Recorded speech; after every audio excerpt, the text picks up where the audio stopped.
Today, we'll answer a common corporate finance question. What generally happens to net working capital invested in a project? We'll look at the typical 5 answer choices and explain which one is correct and why. Here are the choices. We'll go through each one step by step and test whether it's generally true or false. Choice 1. Net working capital is depreciated to zero. This is not correct because depreciation applies to fixed tangible assets, not to working capital. Working capital is current assets minus current liabilities, not a depreciable asset. Choice 2. Net working capital is an opportunity cost. This statement is true in the sense that funds tied up in working capital have an opportunity cost, because those funds could have been invested elsewhere. However, the question asks what generally happens to the net working capital, not whether it has an opportunity cost. Choice 3.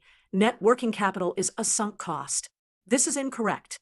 Sunk costs are past costs that cannot be recovered.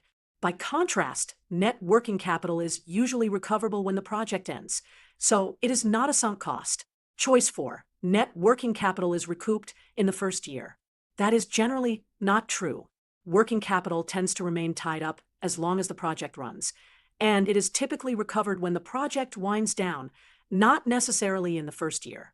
Let's look at a timeline visualization to understand the typical behavior. At time 0, the firm invests net working capital. During the project, the funds remain tied up, and at the end of the project, the net working capital is generally recovered or released. Choice 5. Net working capital is recouped at the end of the project. This is the typical and generally correct answer. As a project winds down, inventories are sold off, receivables are collected, and payables are settled, so the net working capital is released back to the firm when the project ends. Recap.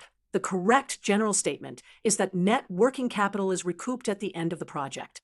It's not depreciated, it's not a sunk cost, it does represent an opportunity cost, and it's usually released when the project finishes. That's it. Remember, when you do project cash flow analysis, treat net working capital as an initial outflow and an inflow at the end, unless the problem statement says otherwise. Thanks for watching.